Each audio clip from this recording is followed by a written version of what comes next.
Hello, my name is Justin Bright, and welcome to Kerbal Space Program version 1.8.1 in my next small step RP-1 career mode playthrough. And we just got back from delivering the Martian moonhopper into the orbit of Mars, and on its way, or not Mars, all the way to Deimos we got to.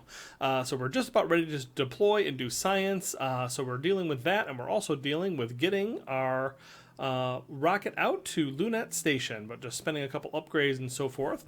But in any case, let's get right on to the next thing. All right, and so we are back now at Lunette Station. So as anticipated, well, first of all, contract complete. Crew duration record 30 days. That actually worked. Fantastic. I'm really excited about that actually having worked. Let's see. Crew lunar orbit. Oh, look at that. They both actually work. That's fantastic. All right, so I guess just what I did here and what seems to have worked is I actually just went back to this before I started time warping forward to make sure that both of these timers were ticking down. And then having done that, it seems to have held on to it, even though I have since then went to several other spacecraft.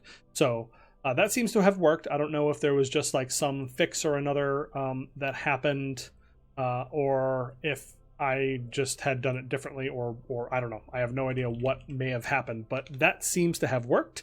Now we just have one objective: get home safely. We also have a fun crew duration record of 60 days, which we can do, but that is not something we need to worry about right now, and we don't have the fuel for it. Anyways, this version of the Apollo spacecraft would not last if I tried to double the duration on this, I don't think. So yeah, that's it for this one. We have one more thing to do. Do that. Targeted moon landing. We do need to get to an inclination of 55 to 75 degrees. So let's see what that would look like.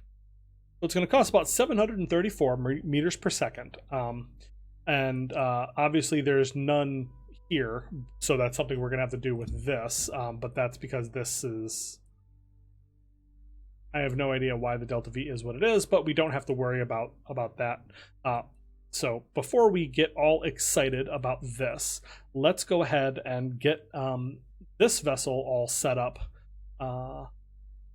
to be abandoned for a while.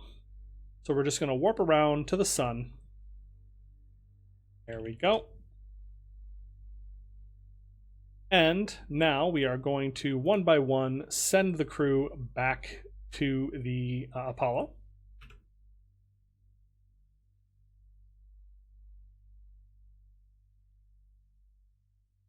Transfer crew. Transfer crew, transfer crew. There we go. So now everybody is back on board, so we can shut down this pressure controller and this lithium hydroxide scrubber. I think that's everything as far as the habitation modules on board this. We have, let's see, we have electricity, oxygen, food, water.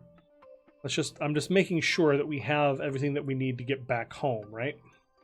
All right, so I'm actually dumping as much of the stuff as I can back onto the station because I don't think we are going to need all of it for the trip home. Obviously, I can change that if absolutely needed.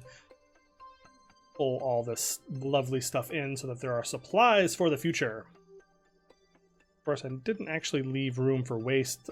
Thankfully, waste can just be thrown overboard, but that is a little bit not good roleplay, I suppose.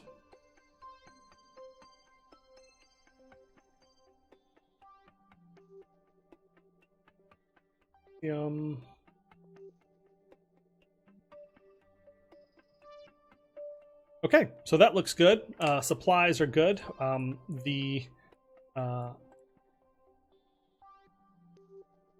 Our habitation module space station should be all set for our next set of crew that we send out here. So let's decouple from this station and see what all those numbers look like now. So I'm going to roll from here. Going to undock. All right, before we even really push back from this, I want to take a look at our numbers as far as everything that we need. So we have about 8 days of food. We'll need to activate these avionics. Yes, you're right, we cannot shut down the avionics when crewed, but we are not shut down anymore.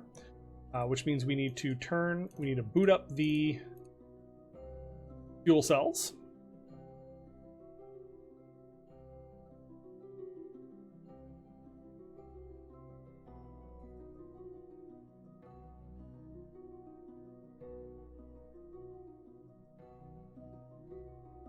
Okay, fuel cells are booted up. Let's take a look at our other ECLSS modules. So we want one O2 pressure controller. We want one LOX to GOX converter. There we go. So we are all set there, and we have about 10 days of liquid oxygen left and 13 days of liquid hydrogen required to power everything. And that is using, oh, looks like we have, interesting. Only 2 of the fuel cells seem to be on, but that actually seems to not be a bad thing at this moment. So yeah, we're going to leave it there, but I'm going to carefully monitor that situation. So we should, in theory, have enough fuel to do all the things that we need to do. So what I need to do now is I want to change my inclination to 55 degrees, so that's what that would look like. So boop, 55, and that is going to require 734 meters per second of delta V, which is not a problem. We have plenty. So let's just push a little bit away from the station. Push in this direction and this direction. And we are going to point at the node and flip over to the free camera. And there we go. We are off. We are away. We are heading towards our next destination. We have plenty of water, plenty of oxygen. And we just need to keep an eye on the fuel for our fuel cell, and hopefully that will take us around to do the next leg of our contract to stay in this orbit for 2 days and 4 hours. All right, and there we go, scooting on past Lunette Station. Farewell to the station, which has treated us quite well. Our astronauts are in good spirits, it looks like. They're pretty well radiated for their month-long trip. I think 7% after that is understandable but horrifying, which is something to think about for the real-life... what do you call it? The real-life exploration and long-term habitation of space is right now a lot limited on the shielding that we are able to give our astronauts. It requires a tremendous amount of extra weight to keep them safe from radiation in deep space, because there's just nothing protecting you from that big horrifying day star that is just pumping out a tremendous amount of radiation. Nothing protecting you whatsoever. So we are on our way, just changing our inclination in a very expensive maneuver, but it is not changing our orbital parameters much at all, or it is changing it dramatically, and then it's fixing it. So there's that. But we are just about finished. There we go. Let's see if we are working on the contract. Not quite. Below, we need... Oh, okay, sure, fine. We need an apolloon below 200 kilometers, and we are 600 meters above that mark. So let's just fix that, and then we will be in fabulous shape to finish this contract.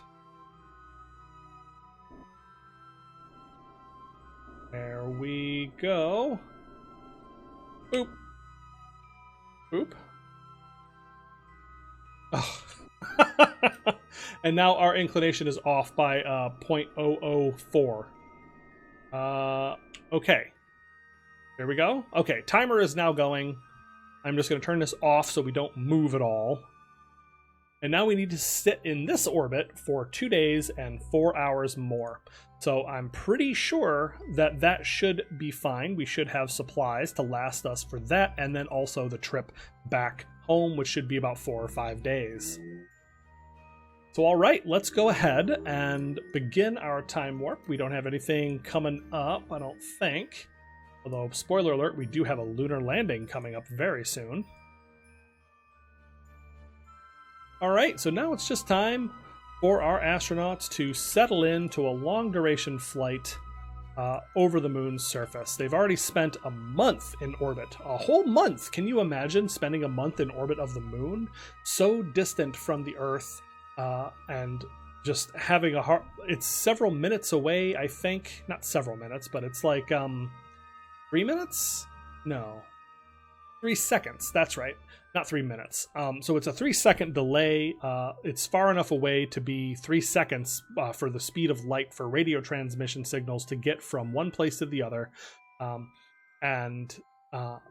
That's how far away we're talking here. So you can have just about real-time conversations, but you are definitely far enough away that you could not get home quickly in an emergency. Several days away, and so you have to just be belted in and incredibly hopeful that you are going to be safe with the technology that you have. CO2 levels are rising. Did I not turn the scrubber on? Oh my gosh, hold on. There is... Okay, LiOH, lithium hydroxide scrubber. Okay, we only have 3 days of that. Hopefully once this finishes... Okay, there we go. 10 days of scrubbing left. All right, that was terrifying. The scrubbers were not online, so we can say that we had an issue with the scrubbers as they were coming back online. They weren't working at first, but they were able to resolve the issue after working with mission control. But yeah, that's the kind of thing where if I had found out that there was only 3 days left of scrubbing on this ship, and there was nothing that we could do about that fact here, if we had to get home, and that we would have to figure out how to get home in that amount of time and just figure that out. And that would be very difficult because it's a long trip from the moon to Earth, but just imagine what that would be coming from Mars. So that's the kind of thing that we're dealing with here. Just the contingencies on top of contingencies that you have to deal with and be okay with to exist this far away from home, from our planet, from any infrastructure whatsoever. It's all just what we bring with us. So, like I said, can you imagine living 3 days, 4 days away from Earth on a place where you are completely dependent on only what you've brought with you, on the technology that you have to exist and live and work in orbit of another body in the solar system? It's just an incredible thought, incredible feeling. But we are doing our last orbits, doing our last, we have 1 day left, one more sleep until our astronauts get to come back home. It looks like everything is holding out so far. And I think one of the biggest things that I have come to appreciate on here is how well we are resisting boil-off with this double-walled... It's like a swell bottle, basically, where we have a double wall of vacuum protecting our insulated tank that is full of cryogenic fuels that we have cooled down, but we have no active cooling whatsoever. It is only the passive cooling of not cooling, but only the residual coldness. How to put it? We just have all of this insulation that is protecting it from adding heat to a system that we have cooled down to a certain level back on Earth, and we have not been able to remove any heat from that system whatsoever because there are no radiators on here. This is a system, this Apollo spacecraft, that would, to deal with heat on the way between Earth and the moon, it would do a barbecue roll where it would just rotate around to expose parts of it to the sun at an absolute minimum. And so there is some radiative cooling that happens just by existing in the world and being warmer than its surrounds. However, that is not a quick process and is not one that would outpace the amount of energy being imparted on it from the sun. So that is something that I find remarkable, that we have been able to keep this liquid hydrogen, liquid oxygen for a long time and also run a battery on it and have people live and exist inside this spacecraft that entire time. And we have done it. we have completed both of these contracts, both crewed lunar orbit with 2 people. Obviously, we have 3. And we have completed the shakeout of the Lunette Station, Orbital Space Station. And now all that is left is to get back home. So I feel like I fiddle so much with this that I'm just going to cheat and use a return from a moon maneuver node automatic thing from MacLeod, and then I will just tweak my return node from there. So if we go in now, focus on Earth, and then take a look at what this is going to do for us. It looks like we need to go a little bit faster and a little more radial to get a return perigee of about 61 kilometers. That looks just fine. So that is what we are going to be looking for. Spend 800 meters per second, leaving us with plenty of fuel. Sorry, 1.25 seconds is the delay for Earth-Moon communications. I'm just reading the wrong result in my research. That's how much the delay was in the communication between Earth and the Moon for the Apollo mission. So that is what I know about that. But yeah, so this has been just an incredibly successful mission. Not only the technology working the way that I had hoped that it would, but also the contracts working the way that I hoped that they would. I don't know if I had just done something wrong previously, but it worked the way that I did this time, and I am really, really happy about that. So we have been able to complete those 2. Well, so far we've only completed Stay in Space for 30 days, and that got us 500,000 funds, which is fabulous. But we are now going to finish, hopefully, so long as I don't mess up this re-entry, we are going to finish the contracts for the Lunar Space Station and also for having crew in a targeted orbit around the Moon, which is an Apollo project, an Apollo level contract, which is worth a lot of cash, which I am thrilled about, because we need that money to upgrade our research center. I would love to get that final R&D so that we could start pushing into the future, because it is the infinite science node. It is the infinite science node that we will be unlocking. Let's fix this up using RCS. Quickly, please. And that will allow us to get everything that we've ever desired. That'll get technology all the way into the distant future, so we don't have to worry anymore about science levels. But we will have to accumulate 6 million funds, which is not going to be easy, which is why I'm doing things like trying to do those repeatable contracts and whatever. So yeah, I'm doing whatever I can to make some money in between missions, so we'll see what I can do to continue doing that over time. But one last thing that I'll show you on this before we head home is, oops, we are still time warped. That barbecue roll that I talked about, it was something like this, where it was a very slow rotation that would force the sun, not force, but it would cause the sun to be reflecting on different parts of the ship slowly over time and evenly distribute the heat on the vessel, because the heat is coming. Like, there's really no avoiding it. And there is some radiation that the vessel is going to be putting out just by being a body that exists in space. So it's going to radiate some of the heat that comes off of it. But to keep that heat from boiling up in one place too much and causing temperature differentials and all sorts of other problems, the Apollo spacecraft would rotate. Probably this is even too fast, but it would be something like this, where it was just rolling slowly as it transferred between Earth and the Moon.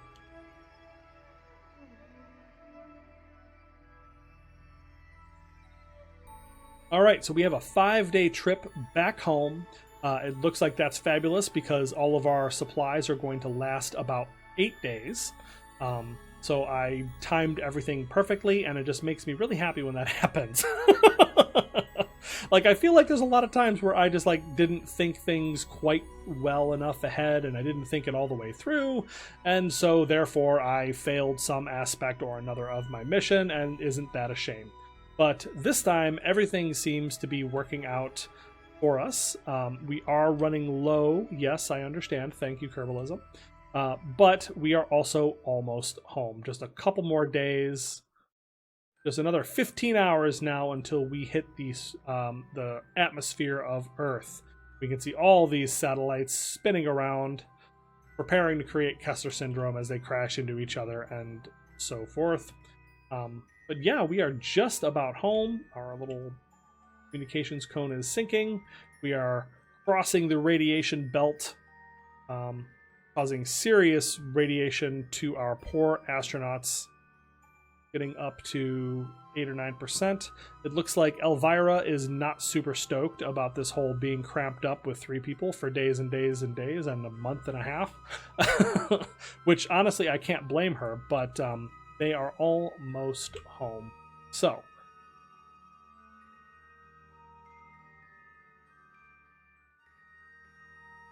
we have left the radiation belt 9 and 10 and 11%. Woof, that is quite a bit. So let's prepare now for the re-entry sequence. All right, we are getting pretty damn close now.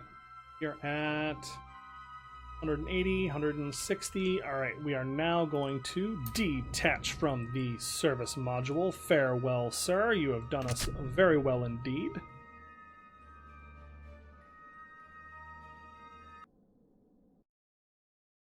And we have then touched down into the atmosphere of Earth. Let's go ahead and roll around to the correct orientation.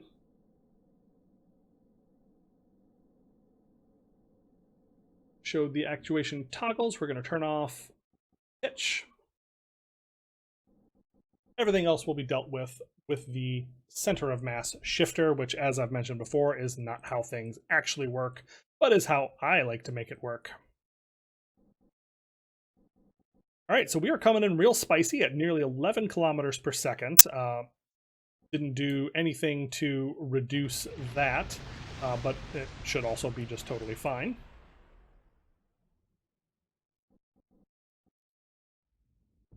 Contract complete. Demos landing.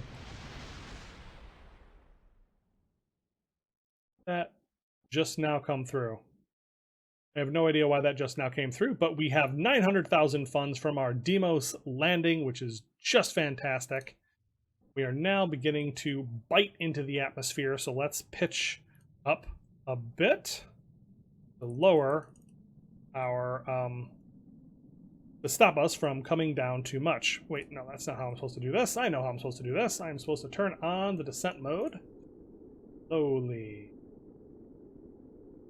See, this brings our pitch up over a little bit over 10 degrees, which is what I was planning to do anyways. So there we go. Right, as we level out, see, we are just like going just about horizontally at 60,000 meters, which is just the absolute magic of this lifting reentry. We are able to keep us from going down too fast, but still manage to just like very precisely pick the location where we want to spend our energy. So I am going to roll us 180 degrees.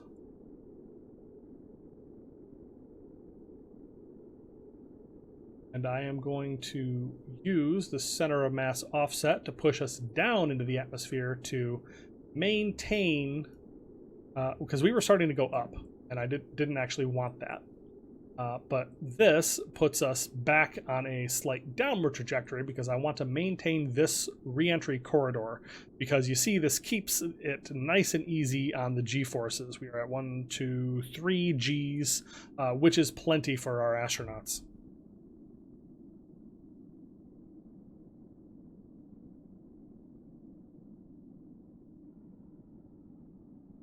But this is how it actually worked, where it would just rotate around with the COM offset on max, because it doesn't actually have any ability to change that over time. All right, so we have shaved off more than 6 kilometers per second with friction in the atmosphere, having used about half of the ablator that we packed on, because you see we didn't actually pack on a whole bunch, because it's just not necessary.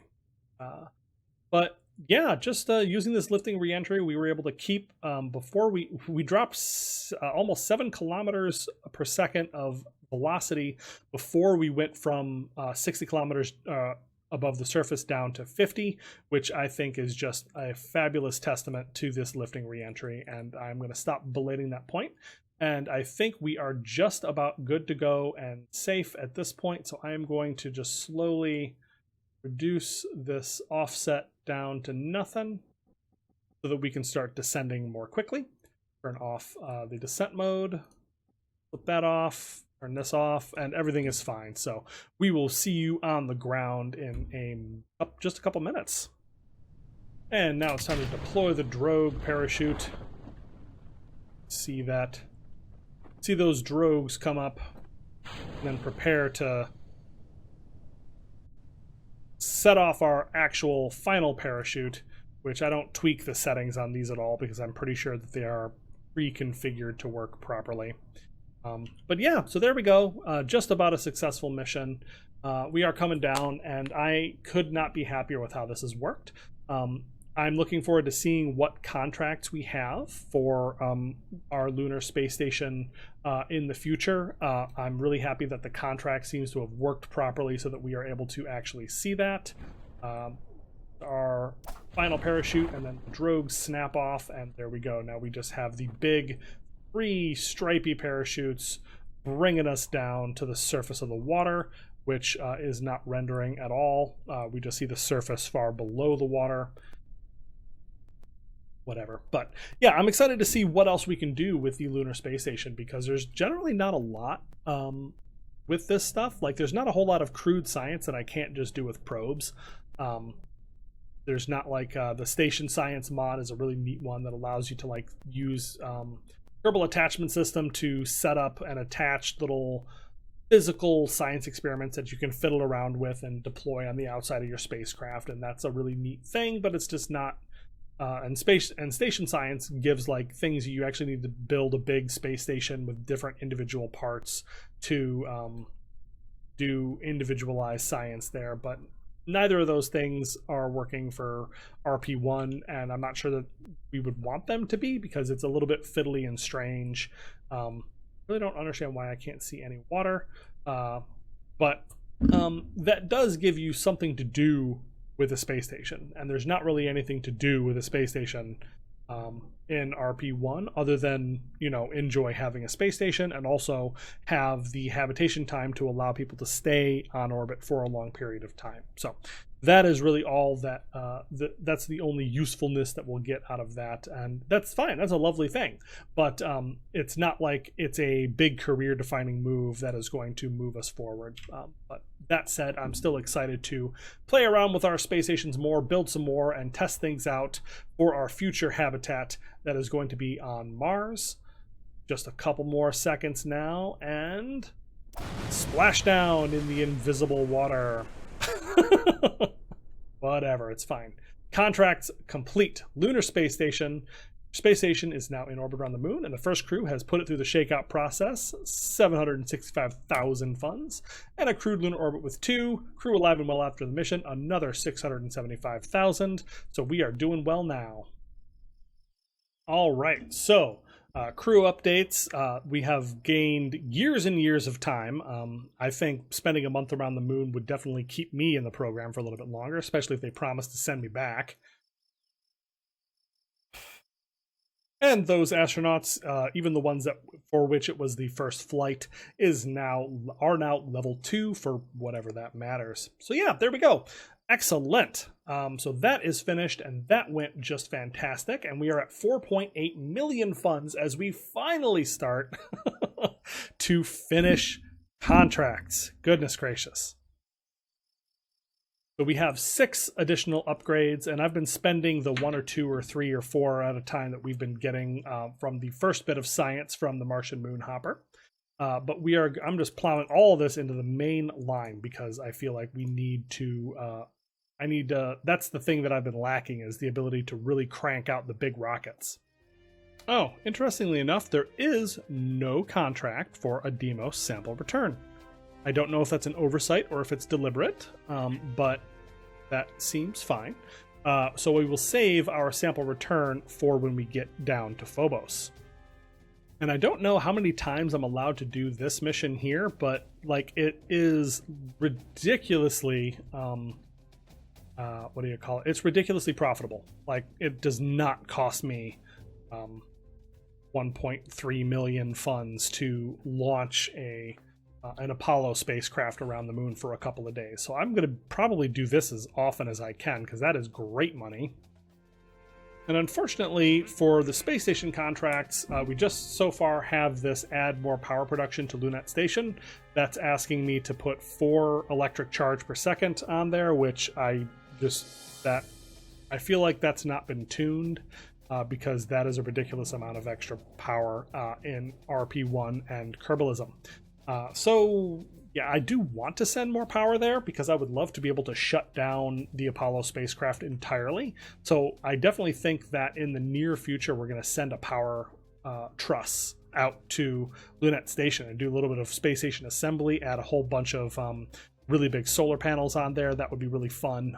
Some big batteries and that sort of thing. So we'll definitely do that, but probably not with this contract because even then, I don't think it's going to be 4.0 electric charge per second, for goodness sake. But I think that is going to do it for us this time. I'm just kind of poking through the contracts and seeing what else that we can get up to. But yeah, we still have a lot going on. We got the Apollo 5 lunar landing mission coming up very soon. We're going to send a rover to freaking Venus. And then I have some other cool stuff coming up in the near future, especially as I start unlocking these contracts. And don't think I've forgotten about the Voyager 2 launch day. You'll see that's in my list now. So if you enjoyed this episode, please let me know what you think down in the comments below. Like and subscribe, all that really helps, and I will see you next time.